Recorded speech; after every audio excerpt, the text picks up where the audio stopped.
வணக்கம்.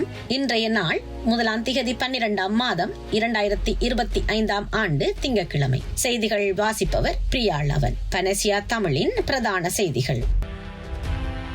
முதலில் தலைப்பு செய்திகள். பேரிடர் சூழ்நிலையை எதிர்கொள்ள பொதுமக்களுக்கு போலீசார் விடுத்துள்ள கடுமையான எச்சரிக்கை.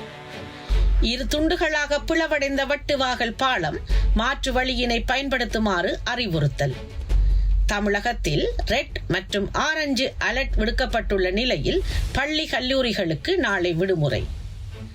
ரஷ்ய அதிபர் டிசம்பர் 4-5 தேதிகளில் இந்தியாவுக்கு அரசு முறை பயணம் மேற்கொள்கிறார். தொடர்வது விரிவான செய்திகள். முதலில் தாயக செய்திகள். முழு தேசமும் பேரிடர் சூழ்நிலையை எதிர்கொள்ள ஒன்றுபட்டுள்ள இந்த நேரத்தில் தவறான மற்றும் நெறிமுறையற்ற செய்திகளை பரப்புபவர்களுக்கு எதிராக கடுமையான சட்ட நடவடிக்கை எடுக்கப்படும் என்று போலீஸ் ஊடக பேச்சாளர் ASP FU வூட்டர் எச்சரித்துள்ளார்.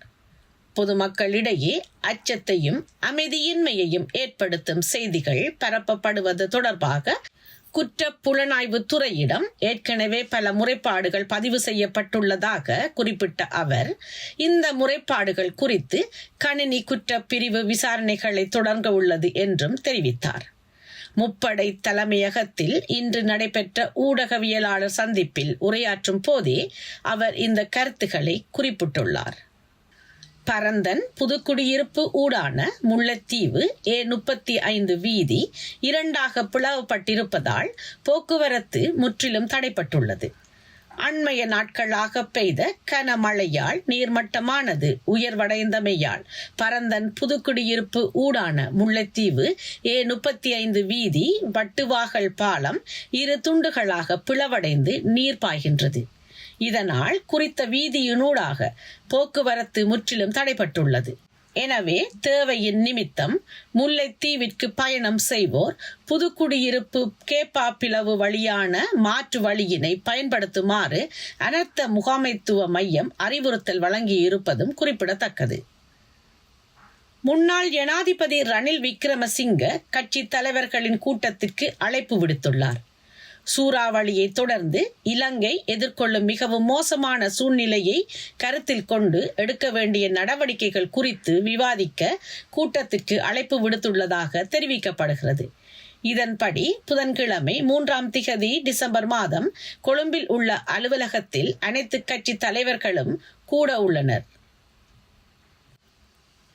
தற்போதைய சூறாவளி அனர்த்தத்தால் பாதிக்கப்பட்டு வடமராட்சி வடக்கு பிரதேச செயலர் பிரிவுக்கு உட்பட்ட கட்கோவளம் பகுதியில் கட்கோவளம் மகாவித்தியாலய இடைத்தங்கல் முகாமில் தங்க வைக்கப்பட்டுள்ள 15 குடும்பங்கள் உட்பட உறவினர் நண்பர்கள் வீடுகளில் தங்கியுள்ள மற்றும் வீடுகளுக்குள் வெள்ளம் புகுந்துள்ள 386 குடும்பங்களைச் சேர்ந்த 1257 பேருக்கு காலை மற்றும் மதிய உணவுகள் வழங்கி வைக்கப்பட்டன.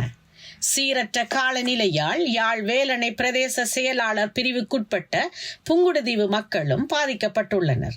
பாதிக்கப்பட்டுள்ள மக்களில் 22 குடும்பங்களைச் சேர்ந்த 62 நபர்கள் புங்குடுதீவு மத்திய கல்லூரியில் தங்க வைக்கப்பட்டுள்ளனர்.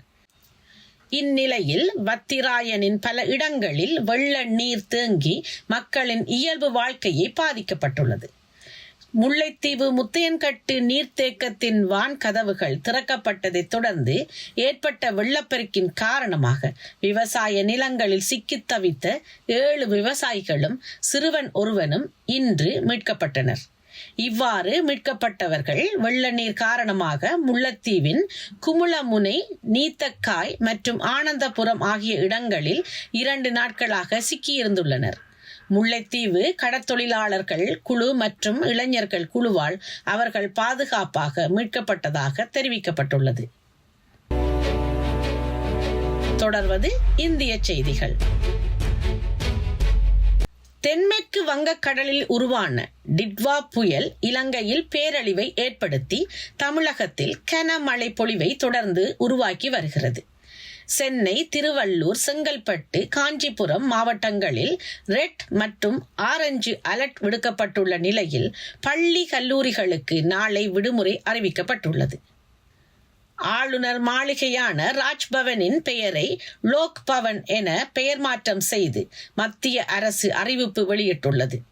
மத்திய அரசின் இந்த அறிவிப்பின்படி தமிழகத்தில் உள்ள ராஜ்பவனின் பெயர் தமிழில் மக்கள் மாளிகை என மாற்றப்படும் என எதிர்பார்க்கப்படுகின்றது. இது தொடர்பாக அனைத்து மாநிலங்களின் ஆளுநர்கள் மற்றும் யூனியன் பிரதேசங்களின் துணை நிலை ஆளுநர்களுக்கு சுற்றறிக்கை ஒன்று அனுப்பி வைக்கப்பட்டுள்ளது. அதில் ராஜ்பவன் என்ற பெயரை லோக் பவன் என்றும் ராஜ் நிவாஸ் என்ற பெயரை லோக் நிவாஸ் என்றும் மாற்றி அறிவிக்கப்பட்டுள்ளது. தொடர்வது உலகச் செய்திகள். ரஷ்ய அதிபர் விளாடிமிர் புட்டின் டிசம்பர் 4-5 தேதிகளில் இந்தியாவுக்கு அரசு முறை பயணம் மேற்கொள்கிறார். அப்போது அவர் பிரதமர் நரேந்திர மோடியுடன் பேச்சுவார்த்தை நடத்துவார். 2021 ஆண்டிற்கு பிறகு இந்தியா ரஷ்யா வருடாந்தர உச்சி மாநாட்டிற்காக விளாடிமிர் புட்டின் இந்தியாவிற்கு வருவது இதுவே முதல் முறை. இந்தியாவுக்கும் ரஷ்யாவுக்கும் இடையே ஒரு சிறப்பு வாய்ந்த உத்தி கூட்டாண்மை உள்ளது. பல முக்கியமான தருணங்களில் இரு நாடுகளும் ஒன்றுக்கொன்று ஆதரவாக இருந்துள்ளன. அதிபர் புட்டின் இந்த பயணத்தின் போது இந்தியாவும் ரஷ்யாவும் கூடுதல் S-400 ஏவுகணை அமைப்புகள் மற்றும் சுகோய் 57 போர் விமானங்கள் தொடர்பான பாதுகாப்பு ஒப்பந்தங்களில் பேச்சுவார்த்தையை முன்னெடுத்து செல்லலாம் என எதிர்பார்க்கப்படுகின்றது. திட்வா புயல் மழையால் பாதிக்கப்பட்டுள்ள இலங்கைக்கு தேடுதல் மற்றும் மீட்பு பணியில் உதவ இந்தியாவின் விக்ராந்த் விமானத்தாங்கி போர்க்கப்பல் விரைந்துள்ளது. அதில் இருந்து புறப்பட்டு சென்ற 2 சேத்தக் ஹெலிகாப்டர்கள் இலங்கையில் வெள்ளத்தில் சிக்கியவர்களை மீட்கும் காட்சிகள் வெளியாகியுள்ளன. இத்துடன் பனேசியா தமிழின் பிரதான செய்திகள் நிறைவு பெறுகின்றது.